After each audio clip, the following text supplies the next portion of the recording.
What's up, guys? How's it going? No. Hello. Going great, Sorry, right? I know Kicks, how you doing? we were all expecting that amazing intro from last time, and I don't know why it didn't play, but it is what it is.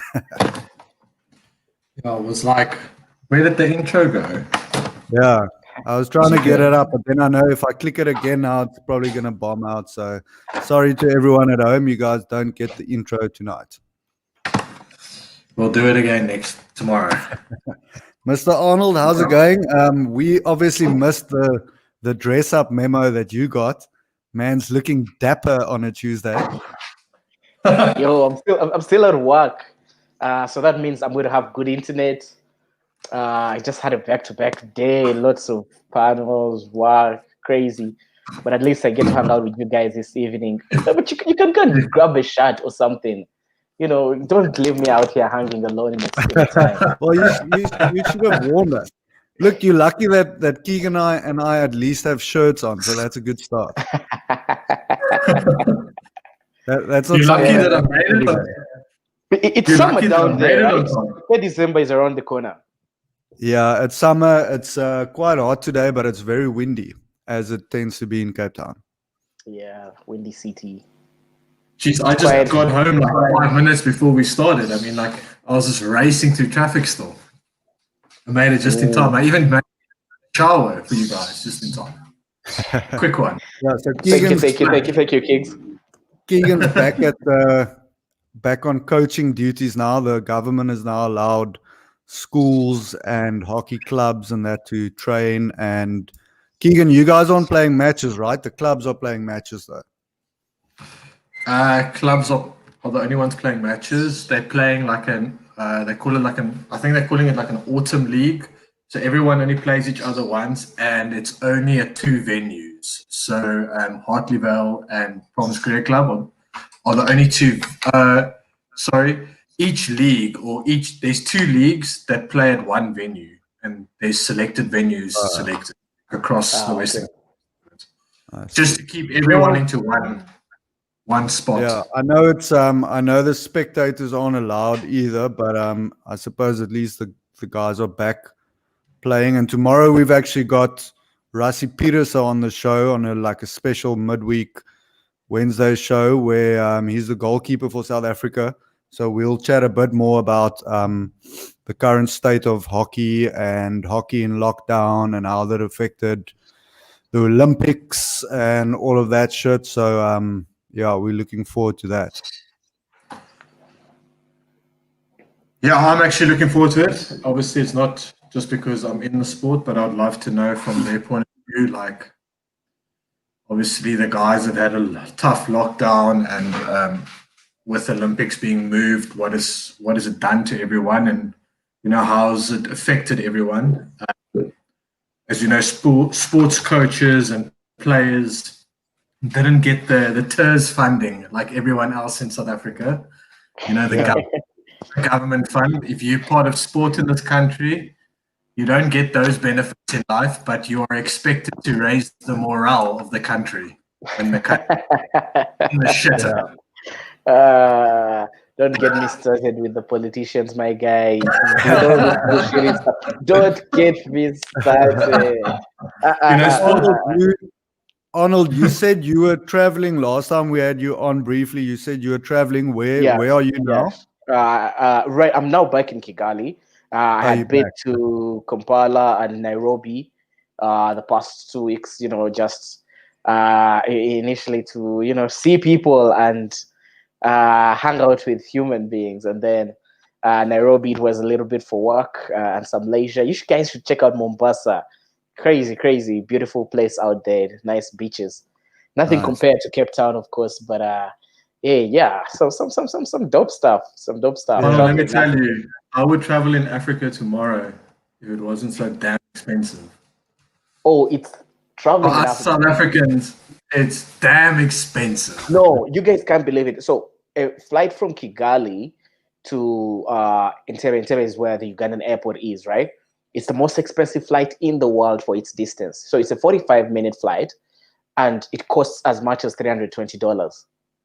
What? Fuck me. Yep. That's insane. I thought our domestic flights are expensive at the moment. Nope. And it's timed a domestic flight because it's 45 minutes. It's cheaper to travel from, let's say, Kigali to Dubai than Kigali to Mombasa. That's insane. But why is that? Is there not a lot of demand or? No, it's double taxation grid. I see.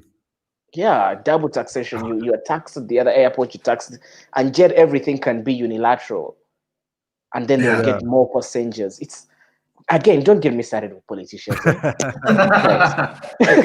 I'll be honest with you. I wanted to. Moving swiftly away from the politics. Did you guys happen to catch the Formula One this weekend? Yep. Oh, yes. Obviously, firstly, it was a super exciting race, which is something we haven't always seen in this season. But then obviously the big talking point, Lewis Hamilton having already broken Schumacher's race win record, went on to clinch his 7th title, which is equal to Schumacher's titles. Yeah, but I don't know if Kiggs wants to go first, but Lewis Hamilton, I think, greatest of all time when it comes to F1. We're going to have that debate on different eras, safety measures, and the likes. But the fact that he came from 6th position, without a doubt, his car is the best on the grid by a mile. But Valtteri Bottas has a similar car, and he's not able to perform.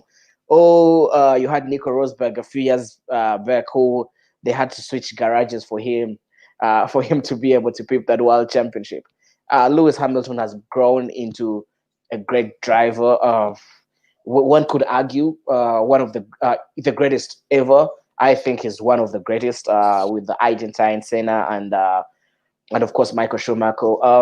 But my talking point as a Ferrari fan was on Charles Leclerc's grid. Like, he got so greedy and failed to get onto the podium at the end of the day. And I think that's a good lesson for him moving forward into next year. Yeah, especially considering his age. Luckily, it's not a season-defining mistake because obviously we all know that they haven't had much of a season. But also, happy for Vettel. He hasn't seen much of anything this year, and there's been a lot of talk about, does he have the same car even as Leclerc? Do they even still worry about trying to get him anywhere? So I was super happy to see Vettel on the podium at least. And also very impressed with Vettel going over to Hamilton after the race to congratulate him. Yep. Kiggs, you have something to say there? Nah, it's fine. No, listen, I'm just happy that my man actually got him back onto a podium again, even though that Ferrari is shafting him hard. And Ferrari do this with many other drivers. Felipe Massa was one who got shafted very hard. It's just a Ferrari thing. They pick their number one driver, and that's what they do. They put all their eggs into one basket, and unfortunately, that's just how it is. And it's not great being a Ferrari fan when you see that. But I think, I think hats off to Hamilton. Especially starting from 6th in that position, not knowing, like, the car gave troubles the whole week. And I think it was his bit of bravery that got him to first place. I mean, he turned down team orders to go in to change the tires. He decided to sit out there. So it shows you there was a bit of bravery on his point, and good on him. Those Mercs are just unstoppable. I mean, to be fair, next year is probably pretty much going to be the same thing. I can't see coming like nothing. I can't see any other team really making a big enough stride. So we got to wait till 2022 to see what everyone can bring to the table with the complete rule changes and all of that. So my only wish is for next season we have a clear-cut second, a team that can actually push Merck. We need a Red Bull that we had the year before that could push them to the end, because unfortunately the way it's going now, if we have another season like we have this season, I can see Formula One taking another massive dip, which is sad to see after the efforts that Netflix has done with Drive to Survive and all those things that have brought people back to the sport, and even people that never really cared about the sport, got them interested in it. Yeah, and just but one interesting thing there, and which I think we could talk about, is Sergio Perez. He has had a fantastic season, and he still has no seat for next year. Like, what the F is going on? Can someone offer him a seat? One would think Alex Albon at Red Bull is driving himself out of that seat, and that's something you could give to Sergio Perez, because he doesn't come with lots of sponsorship and the money, but he is a damn good driver. The thing is with Sergio is he actually does come with a lot of money, and that's the thing that people give Sergio Perez, the Mexican fans that he brings in and the money he brings in from that revenue apparently is quite a substantial amount. And that's what always makes him makes teams sort of interested in him, because of that market that he fills. The concern with Perez has always been that I think it's that he has that crazy, that reckless spell in him. Yep. I think that's, so does Max, but how many?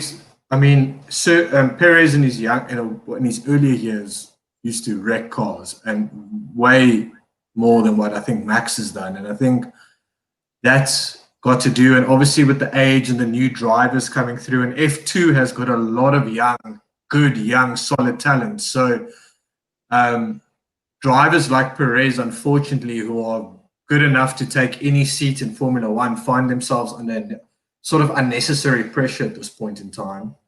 And I really hope that they. I think he gets a seat. I'm going to be honest with you. I think he gets a seat, and I think Albon's mistake this weekend cost him his seat, because that he was on the way to win. That should have been a victory this weekend. Yeah.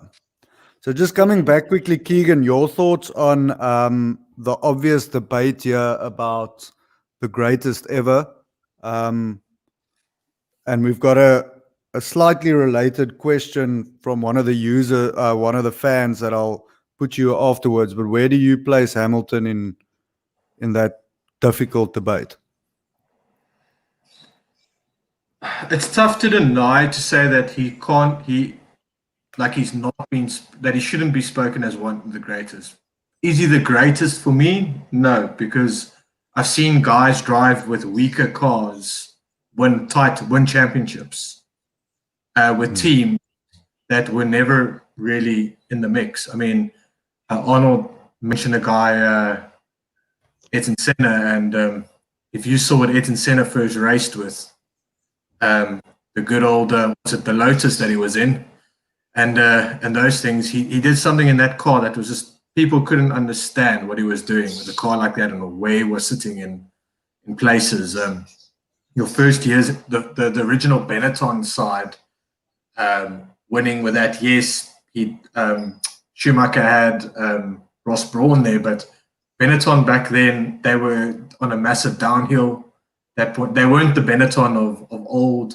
You had, obviously, your Ferraris are doing really well. You had your, if I'm mistaken, was it Williams that was doing very well with the Hill, and you had the Hill, Mansell, all that era around. So I would like to see, I still got a feeling you might see Lewis at another team. And if he wins it there, I think Lewis will end up at Ferrari. At the end of the day, you need to come and drive for the greats. But that's a big shout. but I think the conversation for greatest of all time can be narrowed down to about 3 drivers, right? And Michael Schumacher isn't in that conversation, because he dominated at a time when there literally was no competition, right? So Ferrari dominated.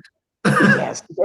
So you're looking at Senna. You're looking at the Argentine one, Fangio. Is it Fangio? If that's the name. Yes. Fangio, yeah. Right. And then you're looking at Lewis Hamilton. because of statistics. And when you go to the numbers, only Fangio is ahead of Lewis Hamilton.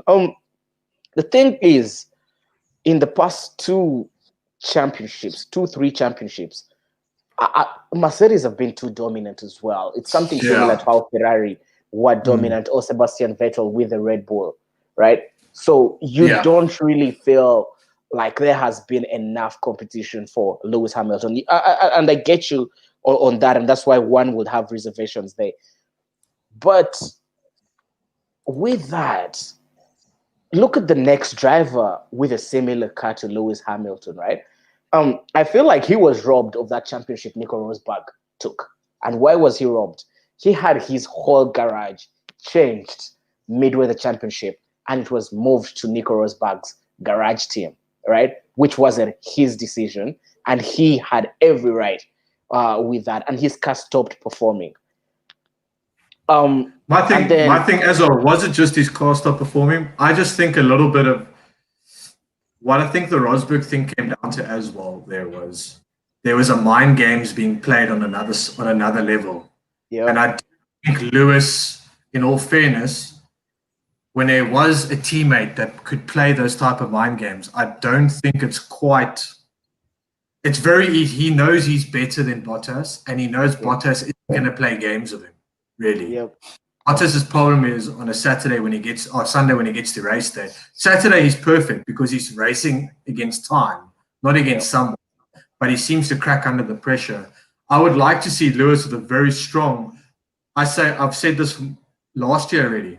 I see Max Verstappen in a Mercedes next to Lewis week in, week out. I want to see mental strength. If he gets over Max every week, every hour, he can take the greatest of all time for all that matters. I just want to see mentally two mentally strong guys going head at each other. And I'm not saying Michael had it, and I'm not saying I look at like guys like when you had the Vettel and Kimi situation. Those are two drivers. And as much as they were two teammates as well, believe me, they weren't going to give each other really an inch on race day. So I think, like I say, like I don't take anything away from Lewis. I don't say he's a bad driver. I do find how funny it is, how humble he is these days or whatever, when the young Lewis was very much throwing toys out and cocky and everything, and how things have changed. And I do know people do change with age. I do understand that. But I just do find how people only look at Lewis at the Lewis that we know now, because I don't think a lot of people actually paid attention to the Lewis that was coming up through the ranks. Oh, but yes, that's 2008 Lewis. Yeah. But who couldn't finish the Brazilian Grand Prix? Or was a mid-ranked driver at best. Yeah, but he was going through his stages. I think something similar to what Russell or any of the guys, the younger guys on the grid right now are going through, and maybe later on they'll be able to. Yep. But my concern with the younger guys is, I go and see any of those young guys where it's Max's time, and I do think Max is going to get his time, where he's going to win a championship and he's going to be difficult to beat. I don't know if any of those other younger guys have that. Charles Leclerc? The dog. He probably does have that thing, but I don't think he's an as talented driver, Arnold.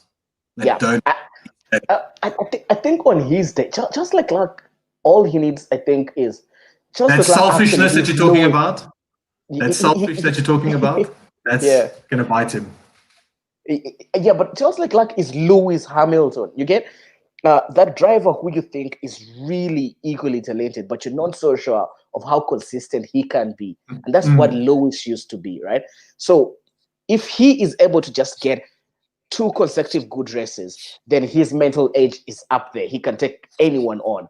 But if Max shafts him the first race, talks shit to him the next race, beats him that next race, he will collapse. I think he'll try bite. But I don't think it's going to be as effective, because I don't think for someone like Max, I don't think he reacts too much about Like No, I he think doesn't.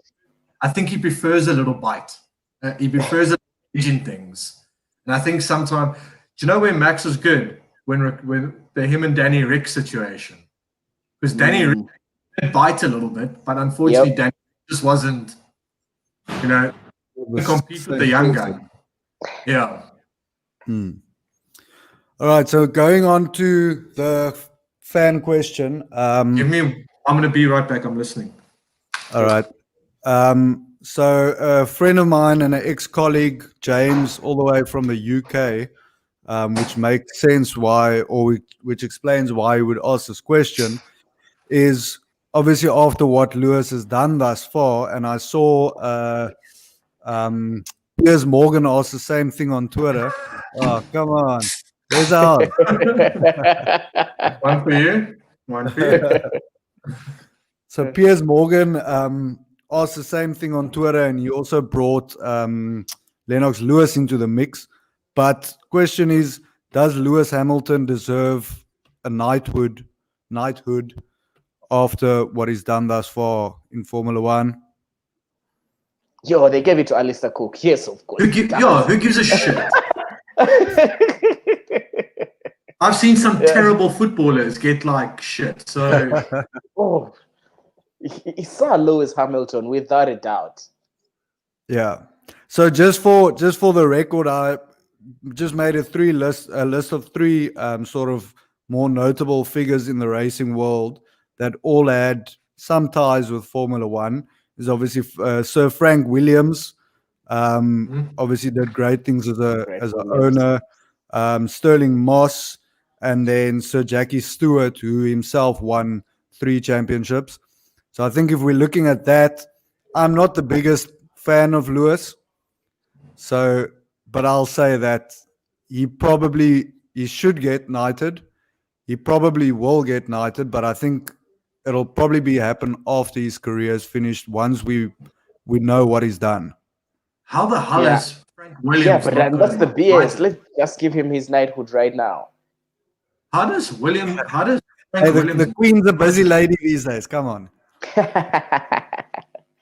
What Frank's done for F1, how has he not got one? No, Sir Frank Williams, he is knighted.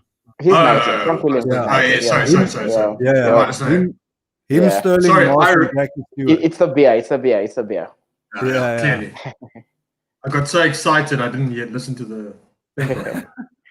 All right, moving on to a bit of rugby action.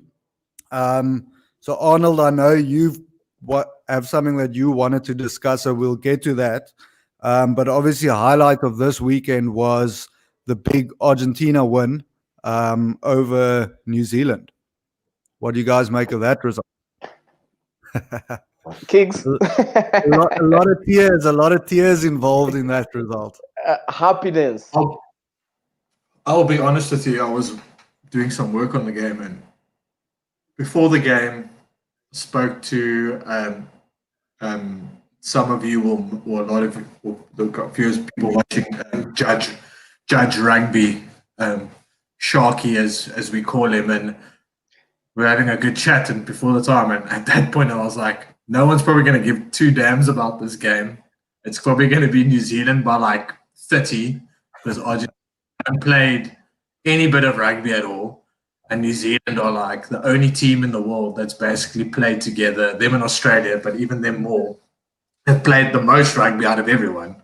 So surely, well, I got that horribly wrong, because those rocked up, and it was brilliant. Like, it was brilliant to the point where it was a style of Argentinian rugby that I hadn't seen for a while, because we normally think of Argentina very much how we think of the French, throwing the ball around, being very expansive, and that wasn't the Argentina that we saw on Saturday. We saw an Argentina that obviously scrum time they were good, line out time they were good, but the breakdown is where they really gave it to the New Zealanders. And and they didn't have yellow card. Lanzini? I think it's Lanzini. Is it?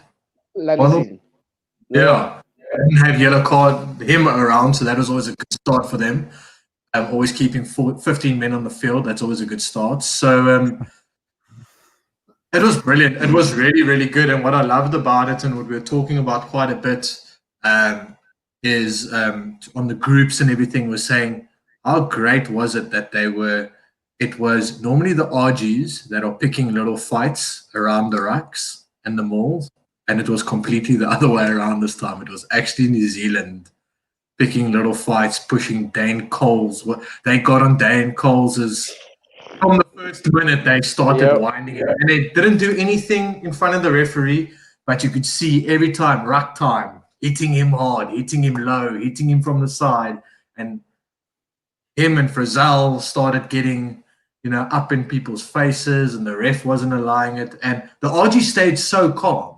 Yes, there were a bit of bags, but they stayed actually pretty calm for an Argentinian side, and I think just shows you what that side or that country with a little bit of discipline in their game, what they can actually go and do if they can keep their discipline. Look, these were my takeaways from this game. First of all, I started this game 4 minutes in, so I was sleeping, and I'm like, should I really watch this game? I'm like, do I really have to watch this game? So I went to make myself an omelette. Then I'm like, let me put on the telly. Then Nicolas Sanchez slots a pen.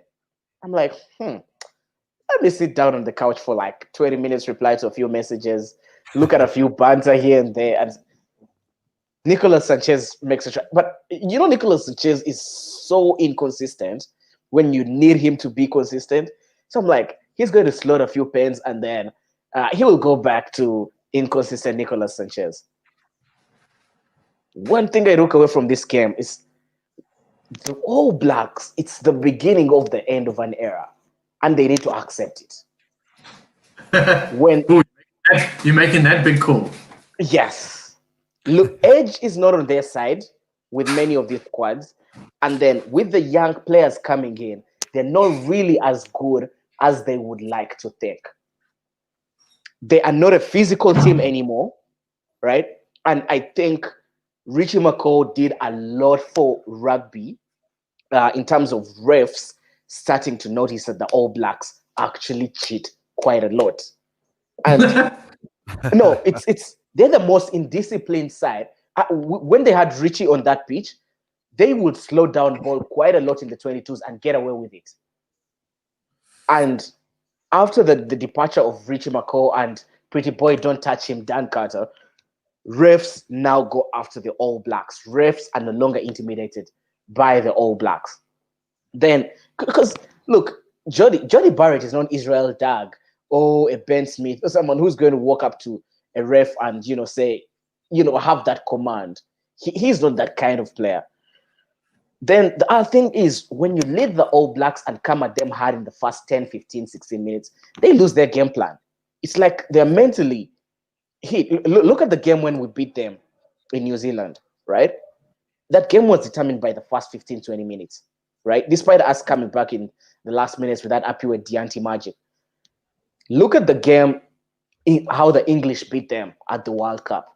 First 15, 20 minutes, you get into their face, they lose their game plan. Right? And when they come to play teams that are mentally tough and that love the physical fight, Argentina, Springboks, England, the All Blacks are actually shocked that teams can take them on like that. And there's an arrogance in them that has forgotten that they're no longer as good as they think they are.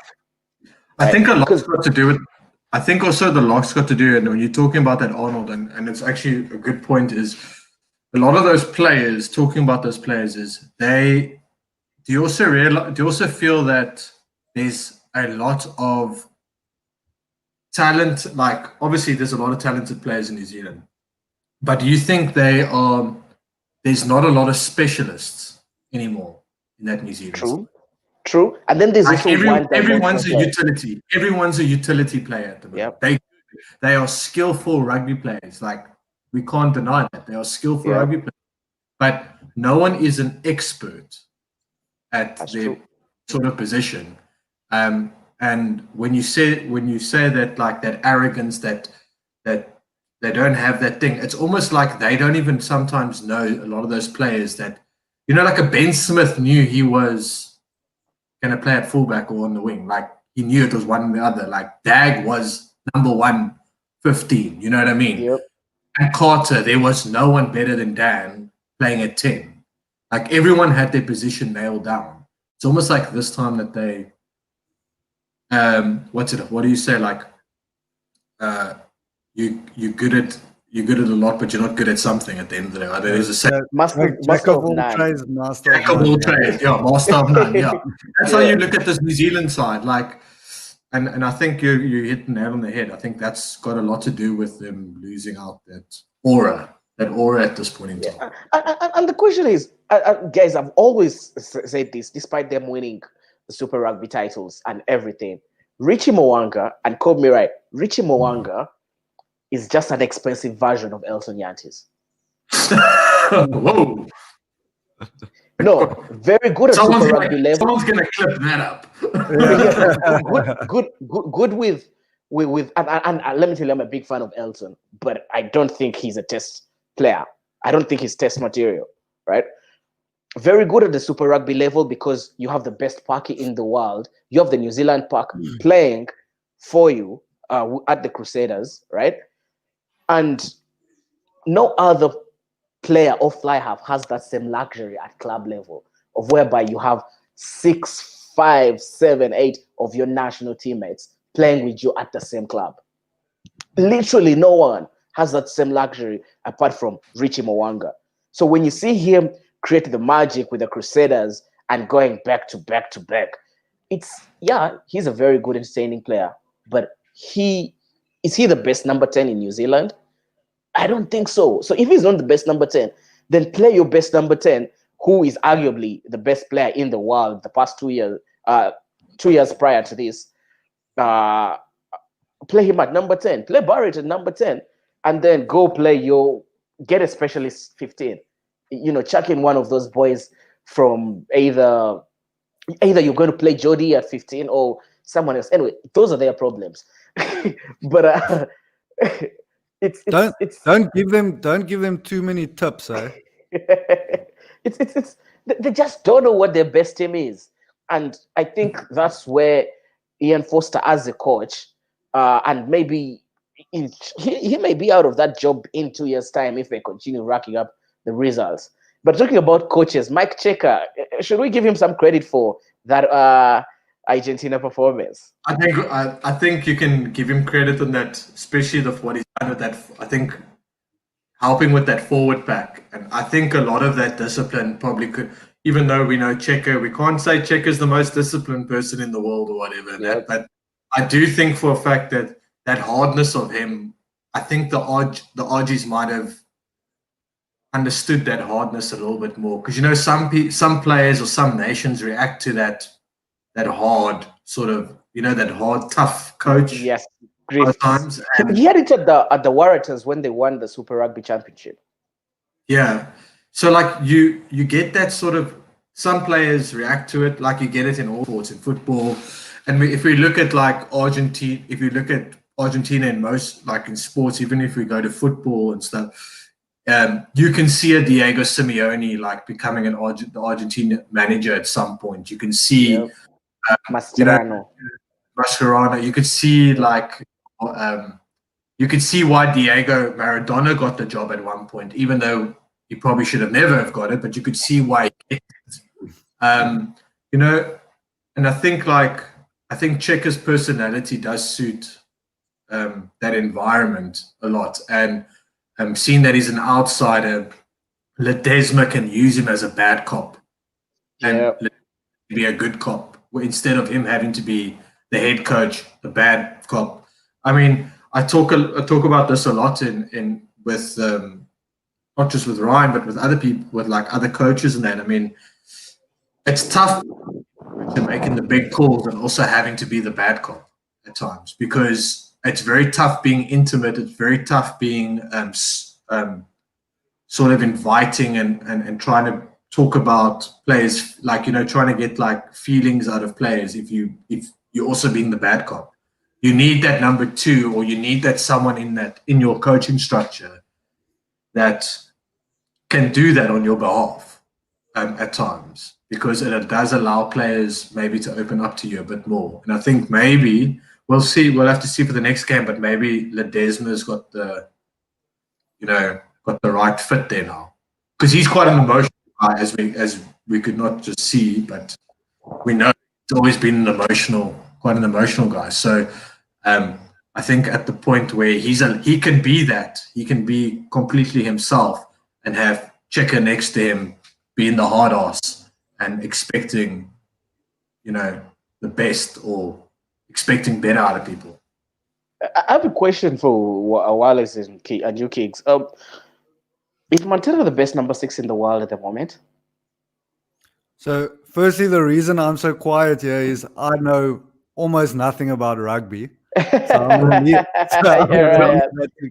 tell you a nice story about Ryan one day. Yeah. You should actually tell that story now, Keegan, because that's a good example of my rugby knowledge.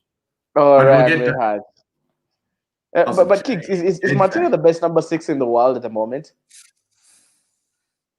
Oh, can't I? Let's look at open sides. Can't say yes.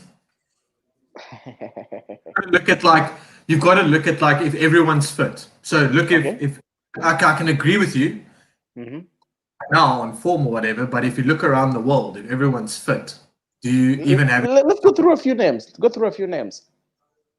definitely not Frizzell. Yeah, well, Frizzell barely makes starting for the All Blacks. So yeah, you look at who Australia have, Hooper. Hooper, okay. I think he's quality. From Jade. Yeah, Underhill's definitely up there when he's. Yep.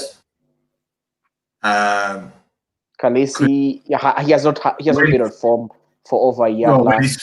That's what I say, when he's fit. Well, who's at Ireland? Ireland is Peter O'Mahony. Is it Peter O'Mahony? Yeah. Oh, yeah. O'Mahony, but nah. You've got Wales has got. Nope. After that performance last weekend, nope. Well, Wales' permanent performance at this point in time. So in our rugby group, the guys are joking that it's Italy in red. Wales is Italy in red. Well, I don't think you're off. But I just don't see one guy that doesn't get credit for me, and that's Hooper. Honestly, I know people don't like him. Yep. No. Tough guy to like. I would have Hooper on my team any day. He's rugby's version of Ramos. Ryan. Yeah. Sorry, I was a bit slow on writing that comment. My bad. Yeah. Sean O'Brien is. Yeah, he's rugby's version of Sergio Ramos. Like, you hate him if he's in the opposition, but if you get the chance to have him on your team, take him any day. That would be Michael Hooper. Yeah, I think he's a guy that I know most Aussies, especially South Africans, it's tough to like an Aussie. Period. But I do think that I look at him as a rugby player, and I'm like, you know what? You take him in any team. Like, if you're a coach and you can have him, you take him. I used to look at it back in the day like a Pocock, informed Pocock or someone similar. I look back even further in the Aussies, and that someone that I look and always say, people, these greatest of all time. Who's the greatest 11 like of all times? And two people that I always get dumbstruck and I never see them in a team is Christian Cullen and Tim Horan. Christian Cullen and Tim Horan. Tim Horan, yes. Tim Horan, yes. That Tim was Horan at 12. one phenomenal. That was At 12 was phenomenal. At 12, I think Tim Horan, the only 12 close to conversation with Tim Horan is Manonu. Only 12 close to that And conversation. they played total different games of rugby. Yep. Yeah, but I'll take Tim Horan any day at 12. Yeah, you're not far off. But that's just another Aussie. Like, we don't look at it like South Africans, especially, would love to forget. Like, they forget those type of players because it's in Australia. So, yeah. Okay. So yeah. So, but at the moment, Montera, yeah, we may not be far off. Sean O'Brien is also very, very, very solid there. Ryan, over to you. We're gonna. Over I think to me. we're So gonna. I need I'm to tell gonna- Ryan. I need to tell Ryan's story quickly. So I took Ryan to yeah. many years ago. So everyone knows the extent of my rugby knowledge. I've gotten a little bit better though, at least with the rules. Let me just add that in. We go to Newlands. Such a shame. Ryan, it was a province game or was it a Stormers game?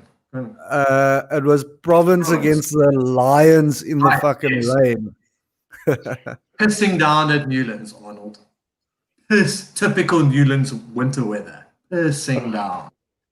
There's about 500 people in Newlands. The diehards. Okay. So we've got tickets to sit like on Donny Craven, but the security is just like you can go and like instead of getting Anyway. wet, Yeah. you can literally go and sit anywhere. They open up everything. That you could walk around the entire stadium like 20 times if you wanted to. They're like, just go where it's dry. So I go to Ryan. I was like, listen, you need to experience Newlands from every stand. Like, you must just get a feel of how different it is to watch this game, especially here at Newlands from a different stand. Yep. So I take him to Jan Pickard first because that's the worst stand. I'll be like, Yep. and from here will be an upgrade for you. So do that, railway stand, Donny Craven, finish up on what's it, the grandstand as they call it. Something happens, province it's tight. We have to win to make a semis, Currie Cup semi-final. Tight. It is last couple of minutes. The weather is shitty. And Ryan understands when the ref puts her arm up and Wilson, that's a penalty. But what Ryan understands is which way the arm goes up. Doesn't mean... Oh, shit. No, Keegs, you've got it wrong. Wasn't it a half arm? Oh, sorry, the tap. Sorry, Yeah. It was a free kick. A short arm. Free kick, yeah, short arm. It was a short arm. Yeah. Sorry, it wasn't the one. So you I understand. never knew there was a understand the difference penalty. between this and this. I knew it was our ball.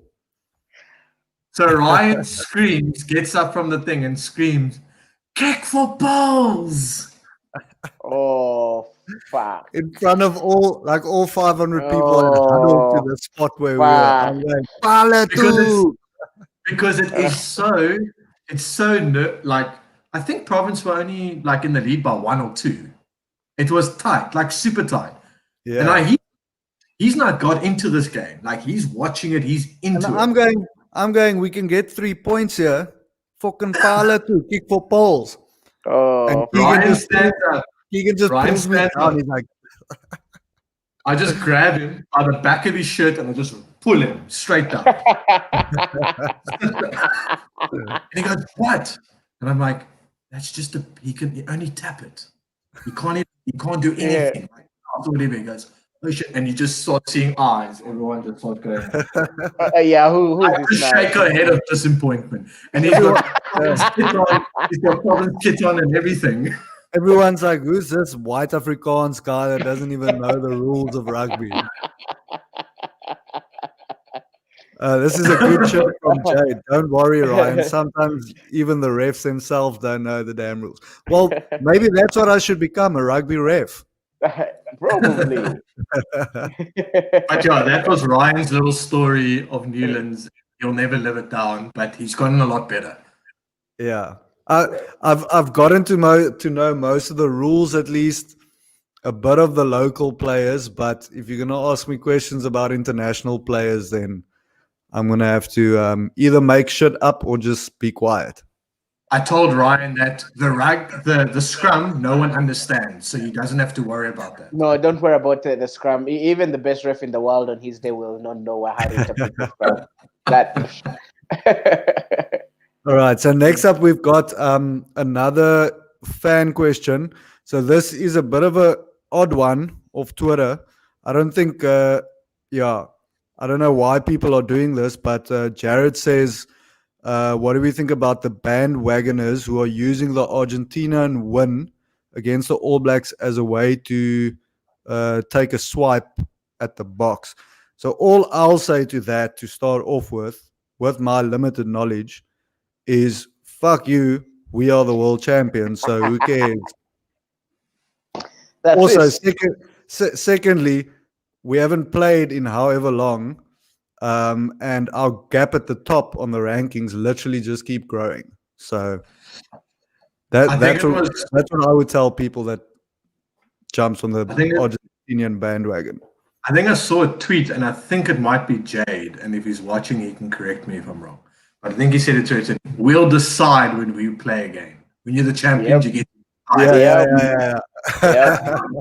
The main thing stays the main thing. We are the fucking world champions. And no matter what happens, it's going to be another 3 years of that. So that's all that matters for the next 3 years. Guys, I'll be honest with you. I'm all for the little banter bits. I have no problem with the banter bits. But the shit that's been coming out of some of these Australian journalists talking about character, they never had character to rock up, and trying to talk about, all these things. Like, and they all got these little agendas. What is that tweet that was making? They'll be fine. Character should be Israel for Lao. They should focus on that. We just don't have those issues. I looked. I'll actually. It's gonna piss me off so much. Let me just find this tweet. I found one. I was sent one on our rugby. There we go. We'll turn up when we want to.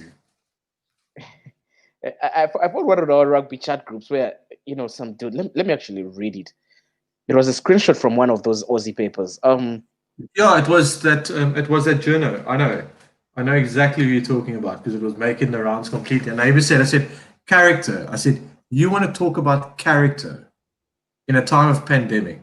It was Rugby Pass. Rugby Pass is, I think, British or something from the UK. Rugbypass.com. Yeah, they're everywhere. They're sort of everywhere. Yeah. So it was Argentina's performance today makes a mockery of the Springboks not wanting to travel for the rugby championships. Hell the fucking no. We're in the middle of a pandemic. Everything is unprecedented, right? Yeah. We've hardly had a team together. Our few players who are playing together are getting injured. We have most of our team players playing out in Europe. So basically we are bringing a junior Springbok side or a second string side to you guys. Pipe down. We beat you with a second string side. You know what? I agree with that, because what I really liked with just quickly going over to UFC, but what they did and what Dana White did, which I really respected, was when they were the first sport to open up again. And Dana White said, even though fighters generally owe the organization a couple of fights per year, he said, we're in unprecedented times. If you don't want to fight, you don't fight. If you feel for whatever reason that you're not ready to fight because maybe you lost someone or maybe it's just all too much for you, then don't fight. Because if you go into a sport like UFC, and rugby is the same, and your head's not in it, you're going to get injured and you're going to get fucked up. So if you're not ready, rather don't do it. And also, so this was the tweet when you're done. I've got it. Yeah, and also every country is different. We've all gone through different lockdowns, different levels of stresses, and some go through hectic poverty and their families might go through poverty that they need to deal with. So for someone else to go and judge us on something like this is fucking ridiculous, in my opinion. Nah, they'll be fine. And you know what? Thanks them for judging us, because what's going to happen with the Boks is at next year's World Rugby Championship, if we get to play it, guys are going to come with this at the back of their minds, and they'll be just use it as ammo. Use it as ammo. Yeah, and we have the perfect team there to use tweet this as was, the ammo. So this is the tweet. Argentina showed the All Blacks what passion looks like. They sounded a warning to the Wallabies, and they demonstrated to the world champion South Africa what character is all about. Now, what the fuck does that guy know about character in this country? Does he have any fucking idea what players and people have to go through every day in this country? That is fucking. That is character, not because we're not taking part in a competition. It's like, you trying to tell me there's one Springbok player that would not want to play this Tri-Nation series? I'm telling you, not one player would not want to have played. Even if you put it out there and told a bunch of South Africans to be like, listen here, you can play for the Springboks once in a lifetime. We'll send you to the nations and play. You would have about 1,000 names, 2,000, even more names. Look, I probably would have gone. Yeah, well, we all probably would have tried to put our hand in. Probably needed a scrummer. Would we be any good? Probably not. But we'll do it. I think it's they're holding onto straws. They're trying to cling onto something. Look, their team is shit. South Africa A can beat that Australian team. South Africa A with Warwick Geland at 15, and with Leibok at 15 can beat that team. Listen, I have no problem with people with banter, and I love when countries banter each other. But when you start throwing words like character around and things, you're trying to push in it. You're really reaching to try and push. Especially during these times, in my opinion, you can't really judge anyone for the way they react during these times, because even the three of us are going through different shit. Yep. Than each other. So for me to go, oh, Keegan, you don't want to come to my bra, you don't have character, or you're scared of COVID or whatever. It doesn't matter. If you're scared, you probably have a fucking reason to be scared. Yep. Exactly. So that's the thing. I think, I'm off. Like I said, I think certain swipes have all these little agendas, and I think that and Arnold, you'll know, you are in the journo game as well, and you've seen it many times as I, who used to be in the journo game, is when people have agendas, they'll try all means and ways to push that agenda, and sometimes it will be sly digs to try and get the agenda across, and other times they would write these big formative pieces with stats that only talk to one side of the equation and not the other side at all. I think it's one of those situations, and I agree with Arnold. I would not be surprised if this is all used as ammo come the next Tri-Nations, because I can tell you now, if we've all watched Chasing the Sun, this coaching staff and this management team, they don't allow anything to come by. The tweets that players were getting abused, they use that as motivation. They used every little bit as motivation. So I think you're 100% spot on that. You can expect these tweets, these news articles and everything to be used as pure ammo come us facing Australia again. And the thing is, it's all come from Australia and the UK and the UK press. The UK press have been at it since the World Cup final. Well, like Jade said, they're the ones that don't have a leg to stand on. What have they done in rugby recently? I mean, it's the biggest contribution to Tasman. I haven't seen. I don't know. Maybe I'm being biased or whatever. But I haven't seen any New Zealander past player journalist have a dig at all. I don't know. Maybe I'm wrong. Sam, I haven't seen any. They probably still in hiding as well. That could be.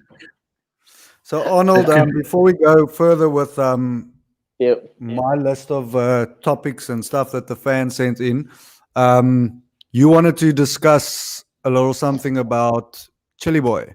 Yeah, Chili Boy Relapele. Just before getting to Chili Boy, there was okay, you're going to discuss that. The fans asked a few questions there about Speckman. But yeah, Chili Boy Relapele, I'm so confused. Kicks, I'm so confused because it felt like he was being groomed to be a Springboks captain. He captained under 19, under 21, right? Hooker position, which is captain-like position, right? He was top 2 hookers. At one point that we had in, a Super Rugby player in South Africa when he was still at the Bulls, right? And all of a sudden, all this drug stuff that's happening to him. What happened? Where did it go wrong for Chili Boy? I'll be honest with you. I don't know on that point of view, but I do. Unfortunately, I don't feel any sympathy at all when it comes his way because, the first drug test came back and it was one of those, it could be tainted supplements. These things do happen in sport. Ryan and I hear about it a lot in mixed martial arts, tainted supplements. And sometimes it's just a trainer that's fucked up. Sometimes it's just a fighter that just wasn't paying attention, like really looking at what he was putting in his body. Some of them have done it on purpose. But 3 drug tests on in an 8-year cycle, you can't blame any system. You can't put the blame on anyone else other than you, like at the end of the day. And I think remember his second drug test came when he went over to France. To France, yeah. He got that knee injury and then all of a sudden he came back from the knee injury and he tested positive. I mean, that's telling me you were trying to do something to get yourself back on, quicker than normal. And I know he's trying to use the excuse that, the structures weren't in place for him or people weren't really looking after him or he was forced to do this because of the competition around him. And, and I say how much can you blame a union or blame a something for what you've done at the end of the day? When you were in France and you tested positive, Saru is not there to hold your hand. Yeah, there was no Saru there. No one's there to hold your hand. You signed that contract. You decided to go there, and whatever you decide to do is fully your, on your. So what's the case of someone like Apiwe Dianti? Listen, I prefer not to talk about that. It's just the fact that I've met the lad. I've spent time with him. He's one of the nicest guys you'll ever meet in your life. He is. I don't know. I'm hoping it's a tainted supplement. I'm hoping it's something. Maybe it's bad advice. Maybe it's being with a bad trainer. Maybe it's seeing a bad doctor and the doctor always knew it was happening. I don't know. I don't want to speculate there because, like I said, I can't say I know him, but I've spent some time with him, and the time I've spent with him, he just doesn't seem like that lad. I'm going to be honest with you, and I know it's weird to say that because we all say it's a weird thing, but man, he failed. His A and B sample came back positive, which is not a good look on his behalf. But yeah, I don't think we know the whole story there yet. I don't think. Well, my thing is this: I want the whole story to come out because it would be better, I think, for him and for his reputation and everything that the whole story does come out. Was it something that he maybe took willingly? Was it something maybe that was given that he had no idea about? I think the public and especially Springbok supporters, once the player is happy with it, that they get the real story there. Fingers crossed for Appiah, man. He's one of those players we should have had at the World Cup. But hey, then we couldn't have had a Makazolo. Yeah, That's the thing. Like, people always say like opportunities open up for someone else, and Yep. I don't think that you can take anything from Makazolo. I mean, he was a player that we all had doubts about. A lot of us had doubts about, and I think it was valid doubts where it was nothing against him as a player or him as his character. There were evident flaws in his game, but there was a coach named Russia Erasmus that was able to fix those flaws. So, or found ways that people couldn't exploit those flaws. I think I would go with the latter. Fair enough. Yep. All right, guys. Going on to the last last bit of rugby before we'll touch briefly on some football. Another fan question. So this was actually tweeted. When was this? 2 days ago. Yesterday. Sorry. Roscoe Speckman in a Springboks jersey? ? Will this happen? If he carries on, I think he will possibly be in the squad. I don't think performances like his, if it happens, if it's a regular thing, I don't think it's going to be. I don't think anyone's going to look past it. If there's one thing for sure that a lot of us were screaming for Cheslin Colby's name way before. Yep. Rassie picked him, or way before Rassie was even in the picture. And the one thing Rassie does is size doesn't matter for him, which we know, but consistency is key for him. So if Roscoe Speckman just for the next, let's put a time frame on it, the next 8 to 10 months. Yep. I think definitely he'll be in the squad somewhere. Question there, because look at the kind of wingers we have, right? When I saw Sbukosi come on in that Sharks game against Griquas or over the weekend, right? That performance he put on in those last 10 minutes, especially off the kickoff, that was class act, right? So you have already Sbukosi, you have Mapimpi, of course. You have Cheslin Colby. Yeah, it gets hard.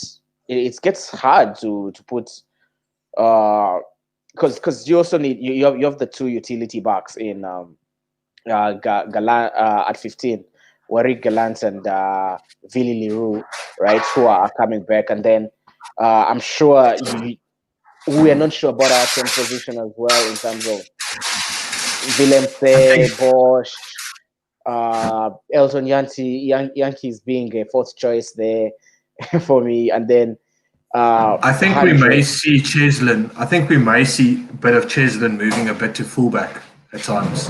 I've got a feeling we're going to see him slotting in there because he does do that for his club side. So I'm not saying Villy's going to be thrown away, but I do see Villy possibly, like when it gets to that point where maybe Villy's being phased out. For me, the biggest issue for me is I still believe that Damien Willemse is a 15. Really? 100% a 15. If he's going to flourish and be a top international player, we need to play him at 15, play him at more often. This is where I disagree with lots of Boks fans regarding Willemse. It's if Willemse was playing in New Zealand, right, he would be a specialist 10, and they would work him at that position. But would he be world class? I think he would be. He has, because the only weakness he has to his game is his kicking, right, which is not consistent. Get a Pat Lambie there, like what he has done for Bosch at the Sacks, as I like to call them. Yeah, what he has done for him there, and he will be able, I think, to get some consistency in his kicking. Because I'll tell you, I watched Damien at 15, and I know he played at 10 at school, but I've seen him play 15 at school rugby and that elusive running from deep is something very difficult. Very, very difficult. No, I do agree with you there that in terms of him playing at 15, what he does, but And under is the he high balls, better? he's very good. Yeah, but is he a better 15 than, let's say, Warwick, Glantz, or a Vili? I don't think so. He has the potential. Yep, he has that potential. He's younger than both of them. He's the potential to be better than them. He does. I honestly believe. I don't rate. I'm not a Warwick Galant fan. I don't see what a lot of other people see in him. He So, played a good rugby at the Stormers because I do feel our broken style of play suits him better. yep. But for me, that was more of a luxury buy for Western Province. Like I would have played Damien, would have been my starting 15, hands down. And who'd you play 10? That's my problem. That was my problem at Province. We didn't have 10s. We didn't have any 10s at Western Province. And I was screaming for I would have taken a Kerwin Bosch tomorrow at Western Province. No doubt about it. I would have taken I even said at one stage, I know Lebok gets a lot of stick, but I would have even had someone like that who's played a bit of 10 around. I think Western Province need a 10. I think Lebok is a poor man's version of Willemse. But Jed has a very good point here, and I had not thought about it. But when you actually think about the size that Willemse is growing into, he could be a world-class 13. Yeah, I think. Do you know what I see a lot in Willemse? Yeah. Kurtley Beale. A lot. Oh, shit, yeah. I see a lot of Kurtley Beale in Damien Willemse. Where's Kurtley Beale? Where was Kurtley Beale world class at? 15. 12 and 15. Yeah, 12. Before Israel Folau was even a thing. Kurtley Beale. He was the best 15 Australia had. Was he world class at 15? But at 12, yeah. At 12. I see a lot of Kurtley Beale in that. So do you think you would have Paulie at 10, Willemse at 12 at the next World Cup, and then? Not the way we play rugby. Yeah? Not the way we play rugby. Our 12 needs to be big and ball carrying. Willemse is growing into a very big boy. I agree with Jade more where he probably would be. He'd probably fit in more at 13 in our system. I think anywhere else in the world he's probably a 12. But I do feel that I think like the Damien, the Delender, the Esterations, that mold, that mold of 12. It's going to take a long time. It's going to take a long time before we get rid of that mold of 12. And it's also going to take, remember, it's going to take a long time for someone to take position at 13 as well. Yeah. Good luck for the next 13 coming around because he's going to be sitting on the sideline for a long time. All right, gents. Let's before we move on to the football, Arnold, am I correct in saying that you are a Liverpool fan, right? The mighty Premier League champions, yeah. I was this is where we cut it. Because this is where we cut it. Sorry? This is where we cut the talk show. Kings, we support a shitty team, man. So we've got a question that Jade, who's been chatting with us the whole time, submitted on Twitter. But before I get to that, and I think the two certainly tie into each other, is I went through the effort to just write down a list of the Liverpool injuries at the moment. So these are either players that have been confirmed injured or doubtful in no orders, because you know what actually happened? I literally wrote this list down and I ran out of paper at the bottom. So I had to start at the top to write the rest of the people. So we've got Fabinho. Sorry? Did you write ban Jordan Pickford somewhere as well? Did you see how the English press really tried to avoid saying that Pickford was behind Gomez's injury? No, surely not. Did they not try that? Did they try that? released initially, and then all other news outlets, the moment they started talking about it widely, they put Pickford's name out of it. Fucking cunts. Okay, so we've got on the injury list, and this is almost a full team of players. We've got Fabinho, Thiago, Oxlade-Chamberlain, Mo Salah, who's recovering from COVID, which in my opinion ties into this question that we're going to ask. Van Dijk, we all know, may or may not be dead. Gomez, Alexander Arnold, and Andy Robertson. I missed someone here. Did I? No, you did not. You literally named the whole squad. Jordan Henderson, I didn't put him in here. Jordan Henderson is fit. He will play. Well, he's doubtful. He was a doubt. Well, whatever, he got injured for England, or he was doubtful. First of all, where is the international football at this moment?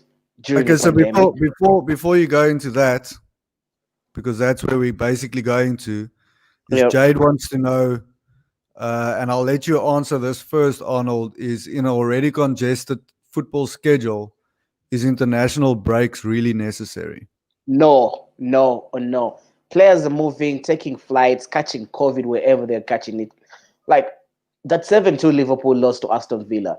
After the game, 2 days later, we had like 3-4 confirmed COVID tests.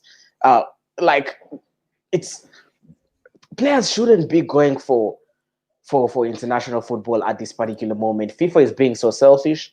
It's about time major clubs in Europe put their foot down. We are not releasing players for this. It's quite ridiculous that with all the football happening now, useless games like European Nations League are taking place.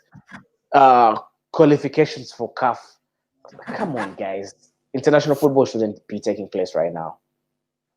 Yeah. So I don't think there's anyone that's going to disagree with you except anyone on FIFA's payroll or any of the other governing bodies. But I must say, I agree with you. It's nonsensical because we've seen now that a lot, if not most of these, of the COVID results come from international breaks. The injuries is becoming a huge issue.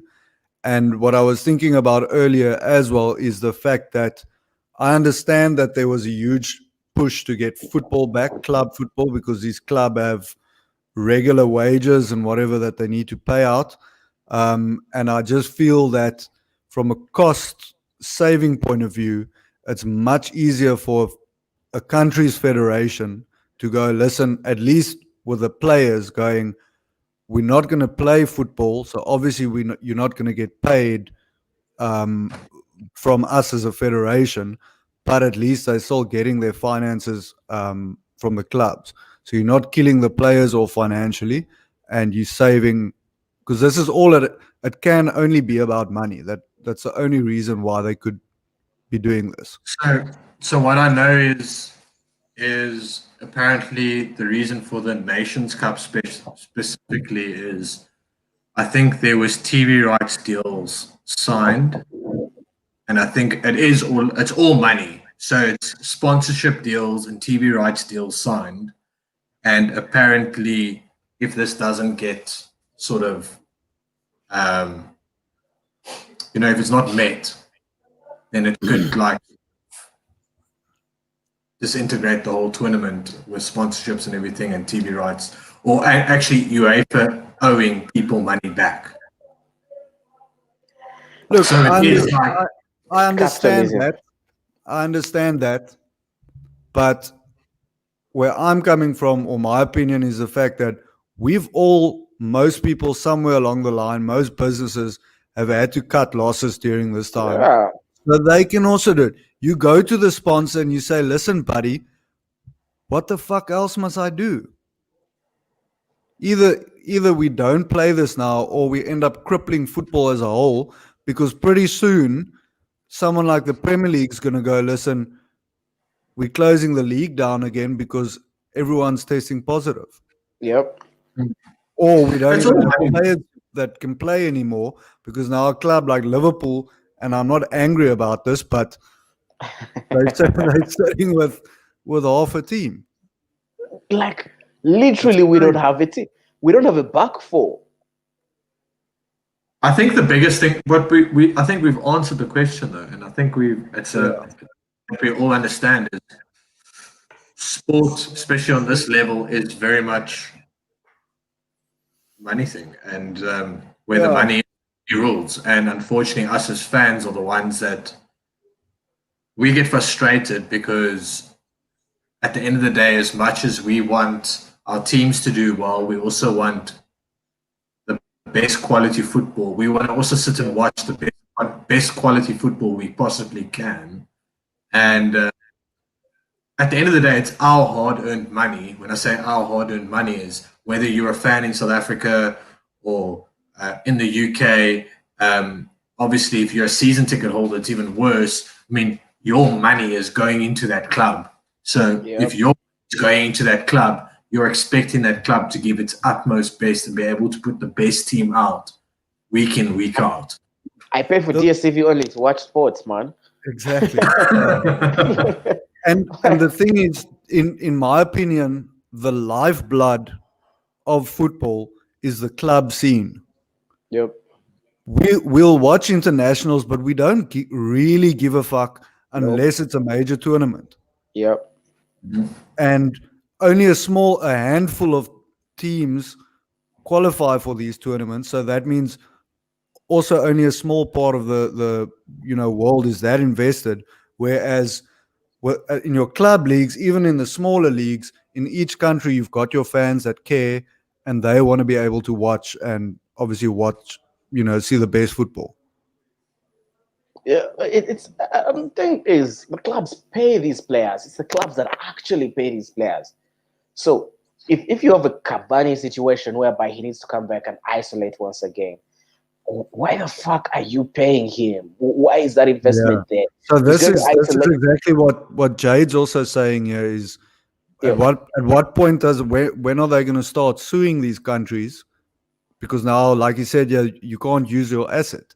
You're paying for this asset which traveled and got sick, and I can't play for 2 weeks. And he got sick on your watch. Yeah.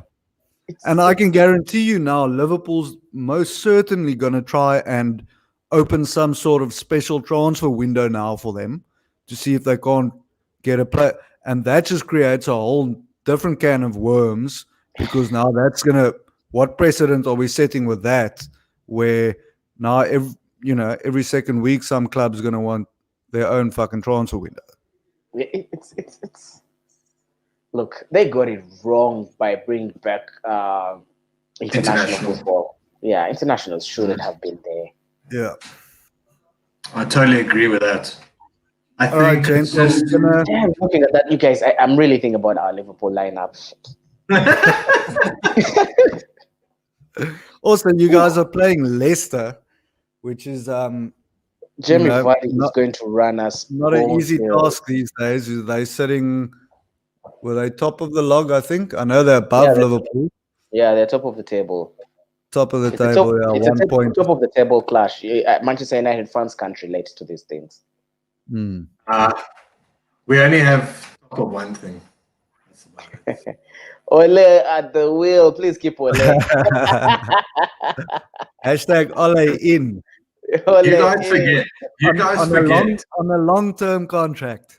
You guys forget that when Ollie's under pressure, those aren't the games that you need to worry about. So we can lose to everyone and come play one of your clubs, and then he produces the. It's okay. Keep it that way. It works for us, please. It works for you.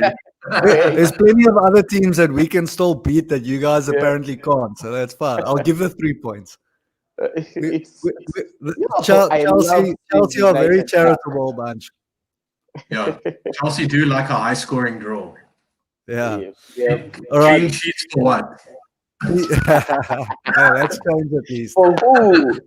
Yeah.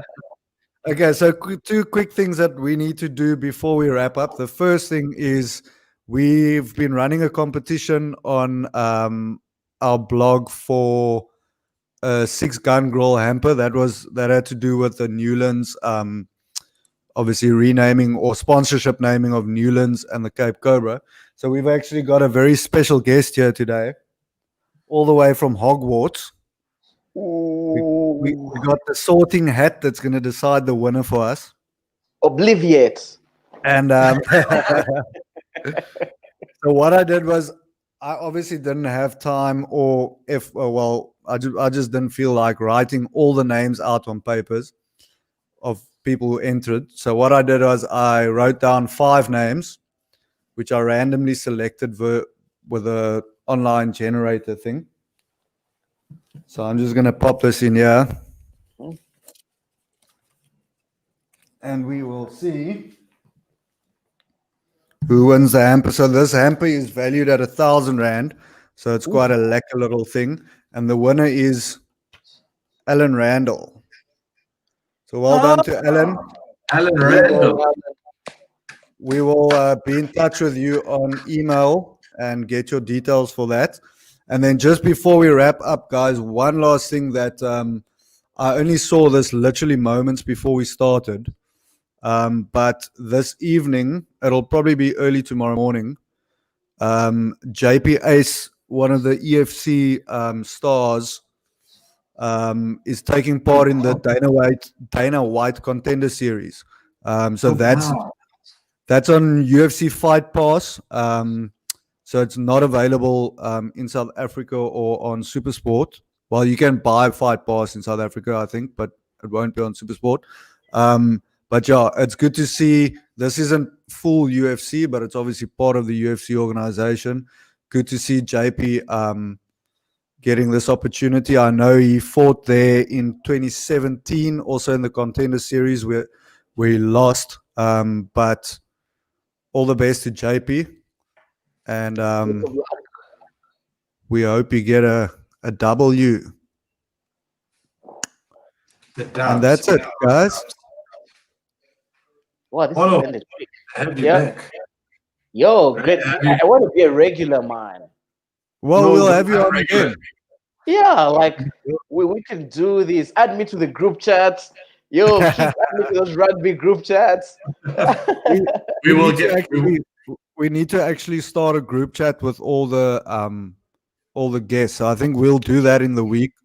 We'll add you on, and then we'll definitely have you back. Definitely, it's always a pleasure to chat some sport with you guys. Oh man, I need the Pirates jersey. I don't know who I'm going to send money to, and they send me that Pirates jersey. I might have some old ones for you, but unfortunately not the new ones. No, I want the orange one in particular. Yeah, it's All right. We'll have to reach out to some players. Maybe again a player's jersey. Oh, flex. And listen, flex. listen, Arnold.